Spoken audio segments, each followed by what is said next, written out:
Good middle of the day to you, my Texas farming and ranching neighbor, and welcome back down my pecan tree-lined lane, through my screen door, into down on the farm's kitchen table. I'm your host, Larry Marble.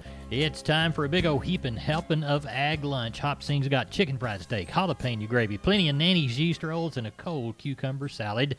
And let's take a look at our region's ag weather. Sunny today, 90 the high, 72 the low. 92 the sunny high on Saturday, 74 the low. Sunny on Sunday, 91 the high and 70 the low. Monday, 90 the high, 78 the low, 20% chance of moisture. Sunny on Tuesday, 90 the high. Wednesday, sunny, 89 the high. Thursday, a few clouds, 89 the high. A 40% chance of showers on Friday. A 50% chance of showers on Sunday. And a 40% chance of showers on Monday. Neighbor, between the 3 days, I don't know, we might get a quarter an inch. Neighbor, there's your ag weather. Remember, things can change, so use what limited information we've given you to plan your field and pasture work accordingly. Remember, neighbors, MG Building Materials has 5 locations. MG in San Antonio's at 2651 Southwest Military Drive. MG in Corpus, they're on Padre Island Drive, 7436 Padre Island Drive. MG Building Materials Uvalde, 2301 East Main. The store in beautiful downtown Kerrville on Memorial Drive, 2202 is the street number. And MG Building Materials in Pleasanton, 1734 West Oak Lawn. Now, I know you can't remember them all, so go to mgbuildingmaterials.com for details. I'll tell you what, neighbor, I need to put together a commodity report. I need to go down to the pens and rope us a livestock market operator report. And I need to crank up my old John Deere tractor and check the grains down at the mailbox. So, while I do that, y'all pay attention to the good folks from the Texas Farm Bureau Radio News Desk.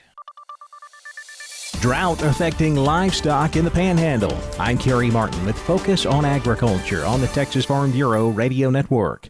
With drought conditions persisting in the Texas Panhandle, James Hunt reports row crop conditions are not the only concern. As hot, windy, and dry weather prevails, the health of our region's cattle is at issue, especially when it comes to what's available for them to eat.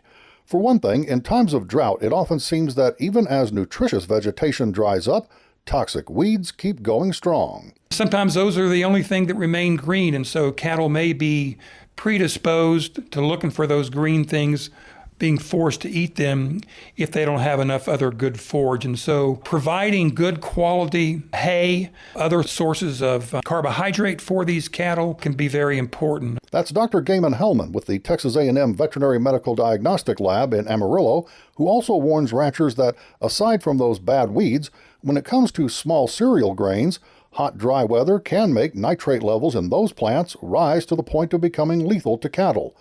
Beyond forage concerns, Dr. Hellman also reminds livestock producers to make sure their animals have access to good water.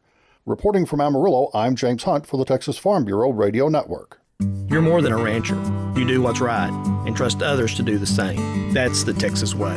Hi, I'm Pat McDowell, and we ranch near Shamrock, Texas. In 2019, your dollars helped the beef-loving Texans brand reach consumers nearly 300 million times. Efforts like the hit Hulu series BarbieQuest and successful advertising prove that your checkoff is working hard to keep beef in its strongest state. Find out more at TexasBeefCheckoff.com, funded by the Texas Beef Council. 6 F-35A fighter jets, 1 NFL team, a trip to the moon, all have $1 billion price tag. Something else that costs $1 billion? Respiratory challenges in cattle each year. It's time to fight back against costly respiratory challenges. That's why Purina starter feeds are formulated with RX3 immune support technology. It boosts calves' natural defenses, priming their immune systems from the start. Talk to your Purina rep to learn more. The U.S. Ninth Circuit Court of Appeals has effectively banned dicamba. Then the EPA issued a statement saying growers can use any stocks they have on hand through the end of July. While that wasn't the greatest news for the cotton industry, Reese Langley with the National Cotton Council says they'll take it for now. While this is not the best outcome, it certainly, we believe, is a workable solution. And in the meantime, going forward, the Cotton Council will be working closely with others to try to move forward on the needed new registration and label for dicamba products starting in the 2021 crop year. National Cotton Council's Reese Langley. I'm Kerry Martin on the Texas Farm Bureau Radio Network. Neighbor, let's take a look at those commodities of interest as close to the noon hour as we can get. Neighbor, remember, don't use these quotes to make a trade. It's just a picture of a price in time. I know you folks that do this for a living understand that. July corn, $3.30 1/4, up a half. July beans, $8.65 3/4, down a quarter. July bean meal is down 80 cents by the ton at $288.90. Our July hard red winter wheat contract, Kansas City, is up 5 3/4 at $4.52 3/4. December number 2 cotton down 15 at $59.34. August live cattle down a dime at $96.35. August feeder cattle down up 87.5 cents at $133.05. August lean hogs up a nickel at $54.92, and June class 3 milk is down 11 at $20.34. Neighbor, let's take a look at our U.S. dollar index. June contract up 361 points at 97.10. I believe next in line would be July West Texas Intermediate crude down 17 at 36.17. And our August gold contracts up $2.90 by the ounce at $1,742.80 by the ounce. Neighbor, there's your commodities of ag interest. Neighbor, one of the greatest things about being a Down on the Farm listener is Nanny's yeast rolls and jalapeno gravy and chicken fried steak that Hop Sing makes. Also, we get to travel a bit during the noon hour. We're going to travel down to talk to Ball of Fire. A little ball of fire, but still a ball of fire. Madison Bexley from Lockhart Livestock. They sell them on Thursday.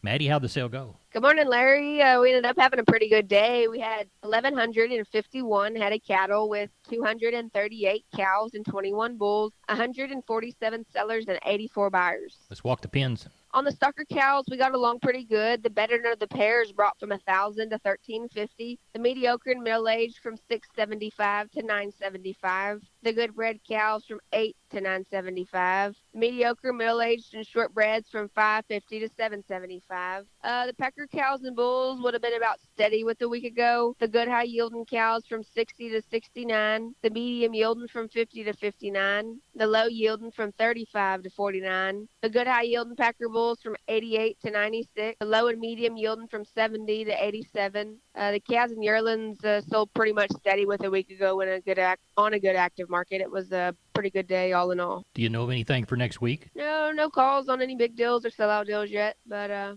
hopefully the weather's not too hot this week and we can get some cattle in. Well, tell everybody how to get a hold of you. You can always check us out on Facebook, or you can call the barn at 512-398-3476. My cell phone at 979-540-9793, or you can ring Bubba at 512-461-6091. Lutz Auction Service is having a farm equipment auction this Saturday, June 13th in D'Hanis, 7 miles west of Hondo on Highway 90 and 1 mile east of D'Hanis on the south side of Highway 90. The auction start time is at